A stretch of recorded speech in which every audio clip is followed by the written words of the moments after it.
Good morning and welcome to my kitchen. Quick message before the program starts. Now, if you want all the recipes from my brand new Italian cookery series, you've got one simple thing to do. We've created an ebook. We've pulled all the recipes together. I've dug deep into my archive and found some amazing images of when we spent loads of time in Italy. We've put it all together as a team in an ebook for you. All you have to do is write free book in the comments now. It will then open up into Facebook Messenger.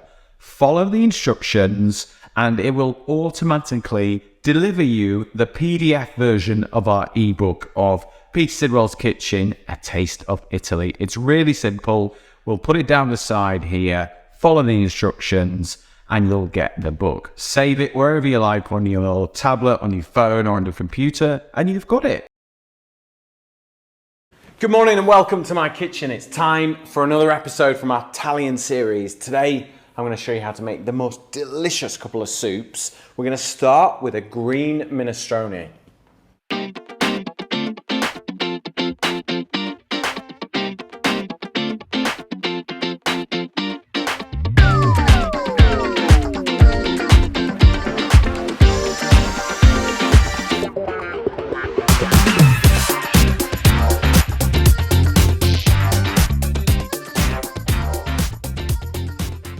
Right, green minestrone. So it's all inspired by that traditional minestrone soup, but we're going fully in with the green vegetables, okay?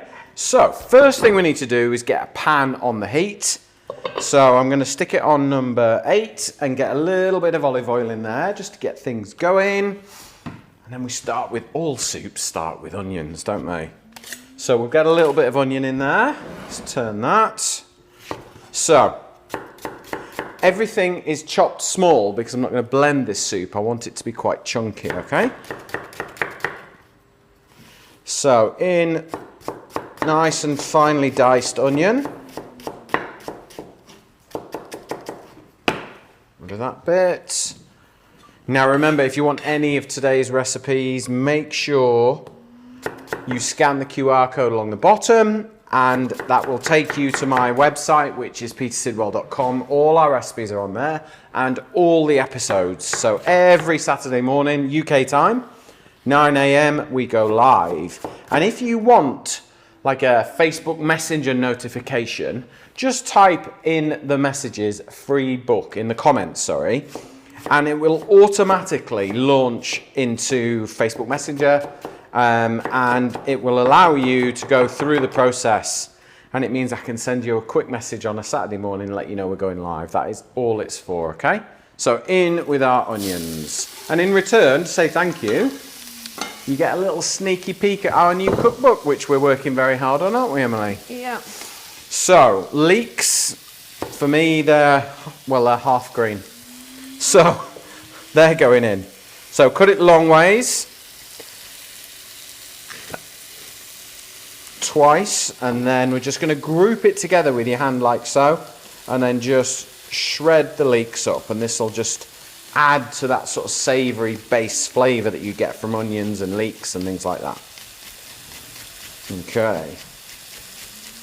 I feel like this is an Emily kind of soup, this. Yeah, I'd say so. Green and virtuous and healthy and... Sometimes. It's a sometimes me soup. When it's not Tuscan pork ragu. Yeah. You like that one, didn't you? Yeah. We've got an incredible recipe. It's cingale, which is like a Tuscan pork ragu or wild boar ragu. It's traditionally made with. So good. Go find it on the Facebook page. It's really, really good. Okay, so let's just give this a little old stir. And it's always important to get a good pinch of salt into your pan, because that will draw the moisture out of your onions and allow them to caramelize and bring all the flavors. So we've got our leeks and we've got our garlic in there. Okay. Give that a quick stir. Now I don't want to get too much colour on these, so I'm going to pop the lid on, and that'll stop the water evaporating now, and it'll just cause them to what we call sweat down, which is not It's not particularly a nice culinary term, is it? But it is what it is. So I've got a courgette, because it's green. And we're going with green is the theme. It's mean and green, this soup. Right. So cut it into long ways. We're cutting it into sort of sticks. And once you've cut them all into sticks, it means then turning them round and chopping them that way makes it much, much easier to get a uniform shape, okay? You've got green pan, green vegetables. I have. I'm green. Mean and green green. Top. Green top. Yeah, yeah. You've gone all out for this episode, haven't you? No, somebody said it was a bit like President Zelensky. Zelensky, that's the one. He always wears it, doesn't he? He's an awesome fella, isn't he? Right. So just group them together, get them nice, finely diced. I think if you were cooking this at home, you would get everything chopped first and then you'd start cooking. But as I am one of very few men that can multitask, I can do it both at the same time. So in with our courgettes. There's lots of moisture in courgettes, so it's important to get them in nice and early. All right. Now, fennel. Love fennel. Brilliant vegetable. And I've got green pepper. Okay. Well, the pepper that's always left in the bag when you get a bag of 3. Look, the green. Oh, I know. But it's green, so we're using it. So we're just going to cut 4 sides off the pepper. Okay, we used to have guinea pigs. We used to give the green peppers to the guinea pigs. But we don't have the guinea pigs anymore. It's not a happy ending. Bless them. Now remember, if you've got any questions at all, please do post them in the comments below and I will answer your questions the best I can. All right? And that's what this show's all about. It means that you've got the opportunity to chat to me, but also to each other, and find people with a common interest in food and cooking and programs and stuff like that. So that's why we do it. And we're finding that the channel is growing and the program all the time, which is amazing. So thank you if you are one of those that tunes in every week. It is much appreciated. Okay, so fennel, nice and finely chopped. So we'll cut in, treat it like an onion basically. Then we're going to cut in horizontally and then group it all together. So sort of clamp it down and squeeze. And that means you will get a nice fine dice. Now I'm using a 20 centimetre cook's knife from Masterclass, which is really useful all-round knife for every job. I use it a lot. This and that pan I use all the time. And if you're in the market for them, go to cookserveandenjoy.com and you'll get them there. They've always got like a promo or sale on and stuff like that, so it's really good. Check it out. I'll post a link in the comments. Right, straight in with our vegetables. Okay, marvellous. So let's just wipe this up and then we will recap what we've got going on in there. Okay, let's pop those in there. How's my board? Are we good? A little bit towards. There? Yep. There we go. I like to get it right for you. Okay, so I've got my vegetable stock and I've got my pasta here. But we're not there yet. So let's give this a good stir. Now that I'm not chopping, we're going to turn the heat up. So I'm going to put it on number 8. So obviously if you're making a normal minestrone, it's like what's used instead in a normal minestrone? Well, I think normal minestrone would be what they call sofrito, which is carrots, celery, and onions. And that's like the basis. Yep. So in France, they call it a mirepoix. In Italy and possibly in Spain, they call it a sofrito. Yep, I've got the thumbs up from Carlos. And it's like the holy trinity of like Vegetables. Sauces and soups. It's like those are the 3. We call it carrots, celery and onions, and everyone else has got this really fancy name for it. But everyone does it. You know, if you made a shepherd's pie or something like that, carrots, onion, celery, and then you'd put your mince in. Yeah. If you're making any soup, it's always the same. So you'd use those, and then you'd probably add, I don't know, some tinned tomatoes, some stock, and things like that, and then you'd add in your pasta, whether it was cooked or uncooked. But I just thought we'd go like really green, really healthy, really fresh, big flavours. So, a little bit of pepper in there. You could add some green chilli into it if you wanted a little bit more kick. It's entirely up to you. I think you've actually probably got all the green vegetables, haven't you? You've got broccoli, but... Is there anything else we could have put in? Broccoli, green beans, I think... Oh, I've got a little bit of spinach coming. But I think that's pushing it. Yeah? No, So- broccoli is. Yeah, you could add broccoli. I suppose you could add the broccoli stalks at the beginning, and then you could add them towards the end. So I'm going to add a little pinch of tarragon because I think it's going to work incredibly well. And I'm going to leave that because we're going to use that again in a minute. I think tarragon works. It's not Italian by any means, but I just think it's going to work beautifully with these vegetables. Okay, right. So let me boil the kettle up. Now, if you want to cook and maintain your temperature, boil your kettle. If you're not bothered, put cold water in, but obviously you'll drop the temperature and it will then slow your cooking process down. So if you are in a rush, boil the kettle. It's also cheaper to boil a kettle than it is to use your hob. Very true. In this day and age. Right, so what we don't want to do, we want to keep our green colour, all right? So I've sort of added the water now. I've got some vegetable stock, which you need. You want vegetable stock for that depth of flavour. So we'll get that in. If you've got chicken stock, fine. Obviously, if you want to keep it vegetarian, add your vegetable stock. Right, just let that bubble away. Right, so once the water is up to the boil, I have got some farfalle pasta. I've got 100 grams here, which will, this whole thing will serve 4 people. So in goes the pasta. Use any dried pasta you want. You don't have to use broken up spaghetti or, you know, fusilli or farfalle or whatever you like, orecchiette, all sorts. Whatever you've got pasta, just... If it's big pieces, break it up. But if it's just normal pasta, pop it in. There we go. And now I'm going to put the lid on and we're going to let that cook. That's going to take about 9 minutes. When the pasta's cooked, the vegetables should be cooked and the soup will have sort of just mingled together and the starch will have released itself a little bit from the pasta. Makes it a little bit richer and creamier without adding any rich or cream ingredients.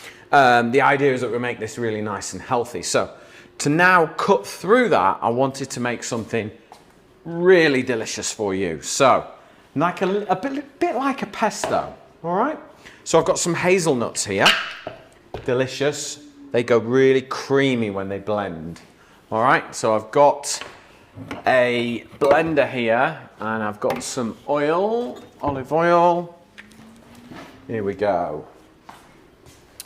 So actually, normally I would add maybe a little bit of parmesan or something like that, but you don't need to. You know, if you wanted this to be plant-based, completely healthy, clean, no dairy, no animal products, absolutely fine by me. Pinch of dried tarragon, because tarragon and hazelnuts work really well together. Okay, so we'll do that. I have got clove of garlic, in that goes. And then I have got some spinach. So this is baby spinach. So what you find with baby spinach is it's quite tender. Like fully grown traditional spinach doesn't work as well, but does work. And what you need to do is just, I've had it washing, you've got to squeeze out the moisture. And particularly because we're using it raw, okay? The water will be in there, and I would just make enough for what you need. I wouldn't like make loads for the fridge, okay? Because there's too much water in it, and you'll find that it'll oxidize quite quickly, and it'll go off, and you'll be messaging me saying, my pesto went off in 2 days' time, and it's because of the water content, okay? Right, pinch of salt in there, and then some black pepper. There we go. And then in with some olive oil. You could use rapeseed oil as well if you wanted to. Absolutely fine. Just enough to the surface. All right, and then I'm going to use my stick blender and we'll just blend it together. Pull up the hazelnuts.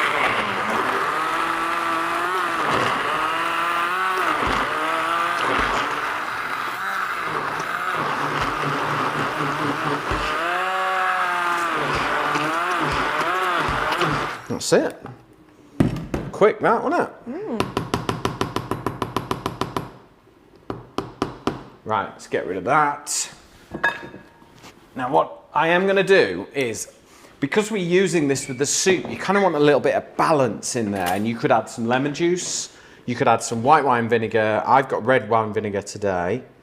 I'm going to add 2 tablespoons, and that will just sort of balance it out and kind of get that oily, rich hazelnuts and olive oil balanced out with everything else. So just give it a little stir and have a little taste. It's good for me, that. Really good. Oops. Right.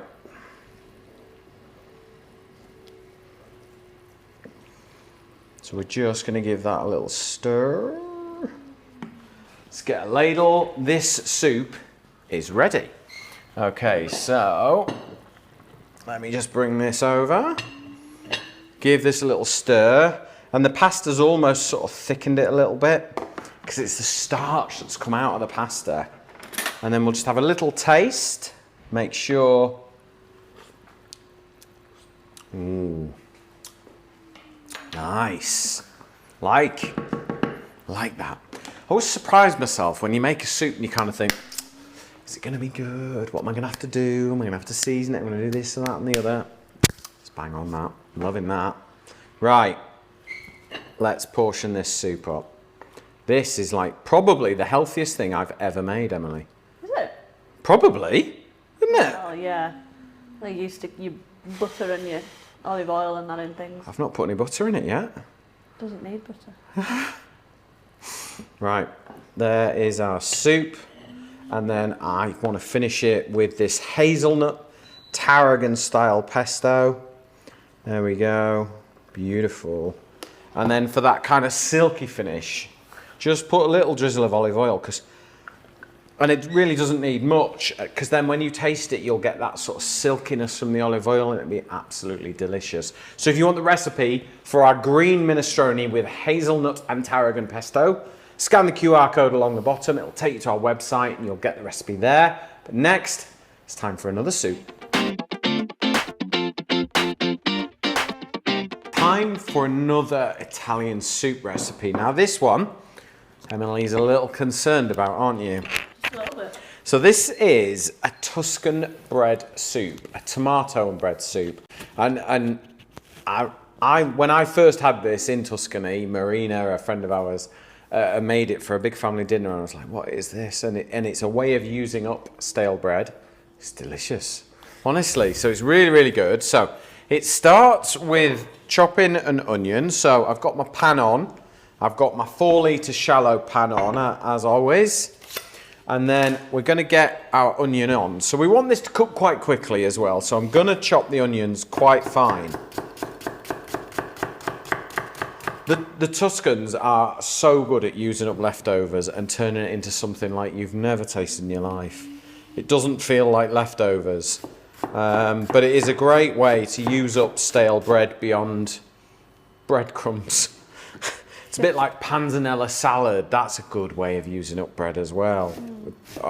Really, really good. So, chop your onions nice and fine.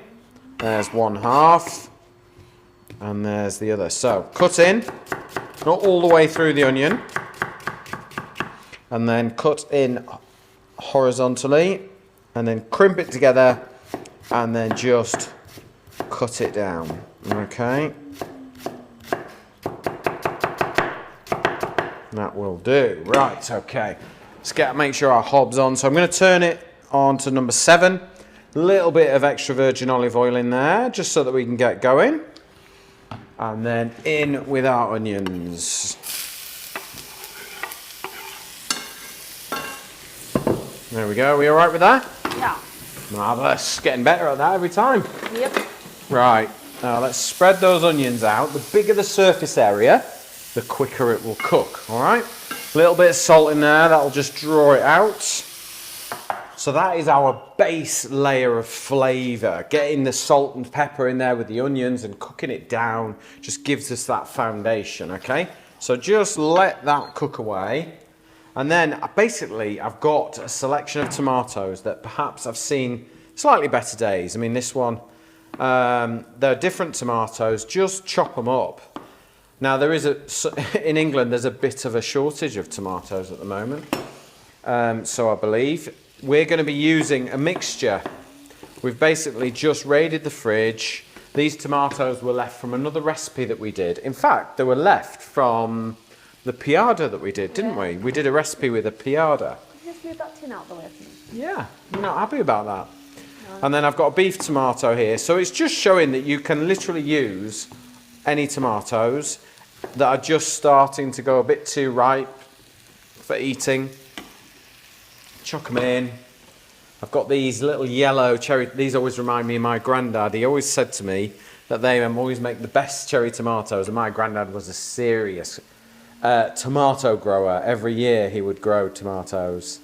I always remember him for that. They're a nice thing to grow, tomatoes. Yeah, yeah. I always remember him saying as well, these orange ones are the best ones. Yeah.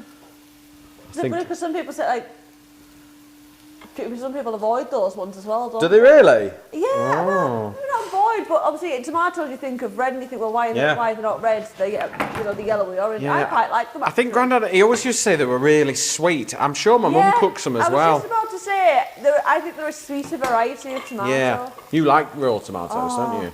I could just eat that whole plate full of tomatoes. There you go. Oh, thanks. So, in with our tomatoes. And we're just going to sort of cook those down.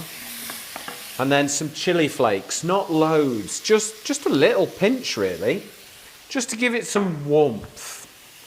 And then I've got some garlic cloves, and that is my vegetable stock, but I don't need that yet. So, smash your garlic, back your knife, keep your fingers up, and then just chop. Okay. Garlic and tomatoes, they are I mean, the best match ever. We've got all the flavours we want in this.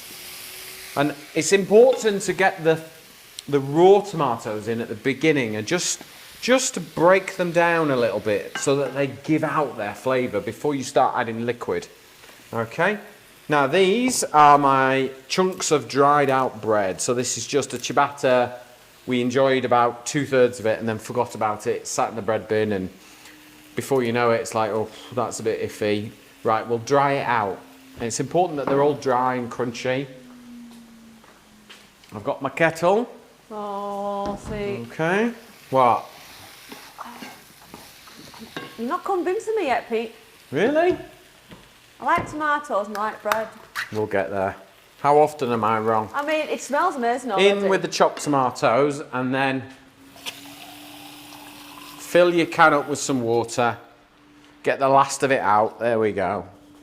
Right, now we've got the liquid in, so we can turn the heat up now and we can get it up to the boil. Okay? And because we're going to add the bread to this, it's quite important that there's plenty of liquid. Okay? So you could just leave that like it is. It's a perfectly good soup. No, it'll be quite thin, this soup. It won't be particularly thick. Crusty bread. Right, got some vegetable stock. In with that. And then we've got to bring this right up to the boil. Okay?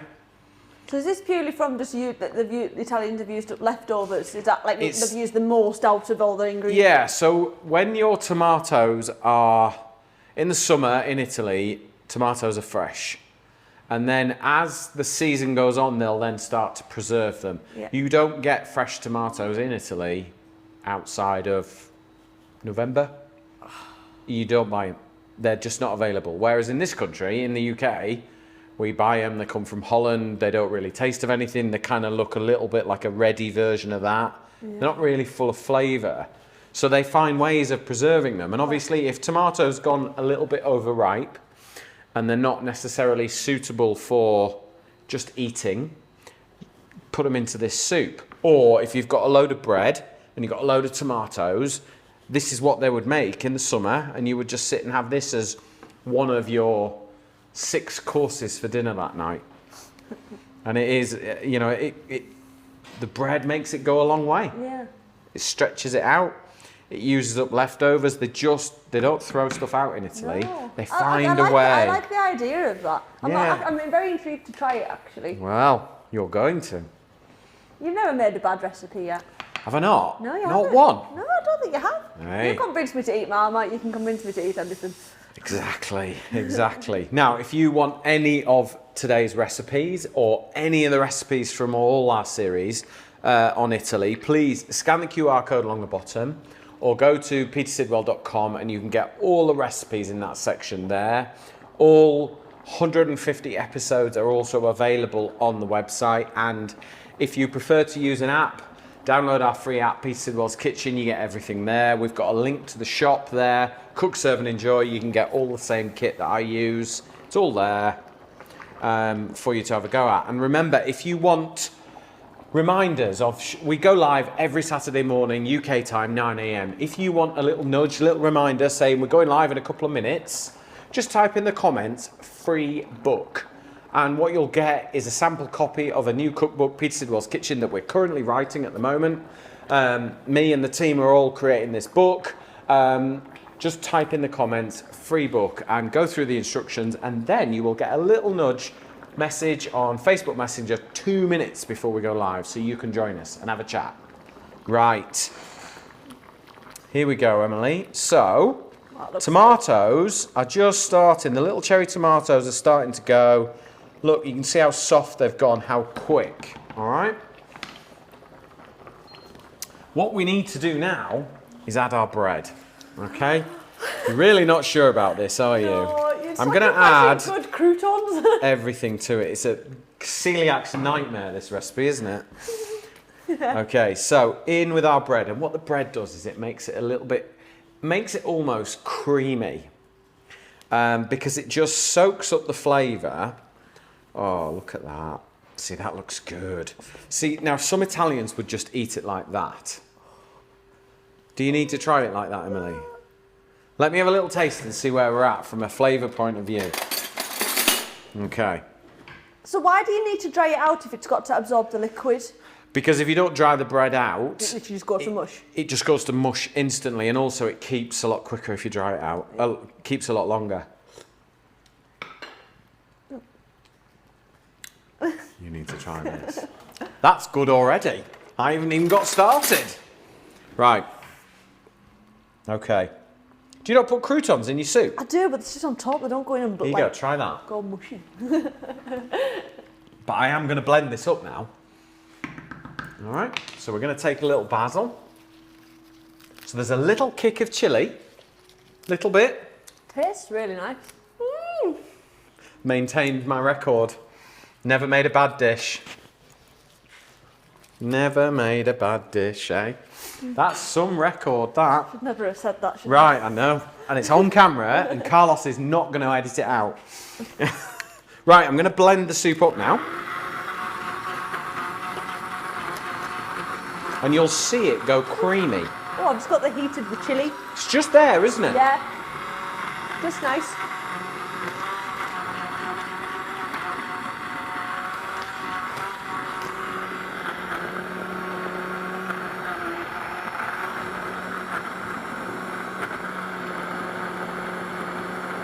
What you find as well is that the soup makes this, the bread makes this soup really nice and thick.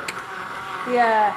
And then when you put the extra virgin oil on the top, the silkiness of it is just incredible. So would you prefer to have it smooth rather than... I do prefer it smooth, yeah. I don't like chunky soups much. Do you not? No, I don't know why. Look how creamy it is. Oh. Right, look at that. Look how creamy that soup looks, Emily. And there is no dairy in that at all. All right, not a bit. So we need to have another taste. make sure it's awesome.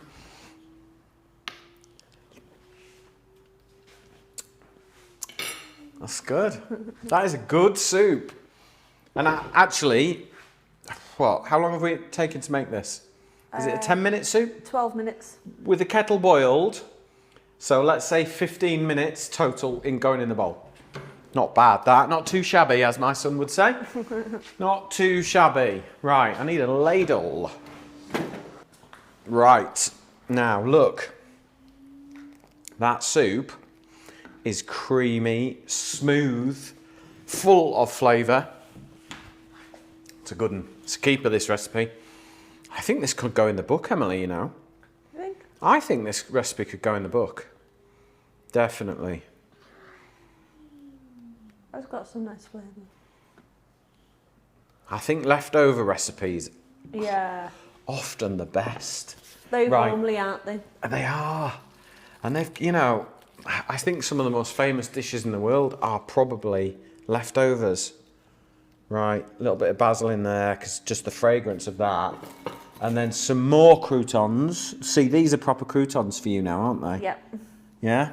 And then take your extra virgin olive oil. Can you see a nice close-up on this? Just put it to the middle of the chopping board for me. Yep. There we go. You're waiting for your super-duper angle. Is it coming? Yeah, go. And then just take your extra virgin olive oil, coat your croutons, and then work your way around the clock like that. There we go. And that is how to make the most delicious Tuscan bread and tomato soup. But what I've also done, while you've not been looking, is I have mixed a bread dough last night, left it in a bowl to prove overnight. Okay, and then all I've done is scoop it out. This is like rustic Tuscan bread 101. All right, there we go. So baked inside a saucepan. All right, that's a hot saucepan. So you bake, it's like having an oven inside an oven. So if you, with these pans from Masterclass, they're all metal so that you can whack them in the oven. And then we've got that lovely soup, and let's just cut this bread open and we'll try out on Emily. But look, can you hear? Look, Aww. nice. Because what I haven't done is I haven't done a second prove on this bread. I've just let it prove once overnight, kept all the air bubbles in. Because in Tuscany, they want a really open textured bread because they want to be able to mop up all the flavours. And you imagine when you've eaten all that soup, there's going to be some stuff to mop up in there, isn't there? And you need a good bread to go with it. But thank you very much for watching. Now, if you want any of our recipes, scan the QR code along the bottom. It'll take you to our website, petersidwell.com. You will get this recipe there and all the others. Thank you very much for watching. See you on the next episode.